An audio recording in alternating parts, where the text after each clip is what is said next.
আবার হাজির হলাম ষষ্ঠ প্রতিদিন প্রয়াসম প্রণামের হাইলাইটস নিয়ে। আজকে ছিল আমাদের 22তম দিন। চলুন দেখে নিই ঠিক কী কী অনুষ্ঠান আজকে হলো। চরিত্ররা নিজেদের চরিত্রের নাম এবং নিজেদের নাম পরপর বলে আপনাদের সঙ্গে পরিচয় করার জন্য। ডক্টর মুখার্জি, চলুন ওখানে যাই। উনি শুনতে পান? জানি না। হ্যাঁ, উনি অনেক বড় ডাক্তার। ঠিক আছে।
তাহলে আপনারা দেখলেন, প্রথমে হলো শনিবারের সোনাবেলার অডিও স্টোরির লাইভ পারফরমেন্স এবং তারপর লক্ষণের শক্তিশাল নাটকটি মঞ্চস্থ হলো।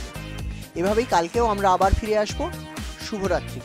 আর ততক্ষণ দেখতে থাকুন CVNN TV, সবার জন্য সব সময়।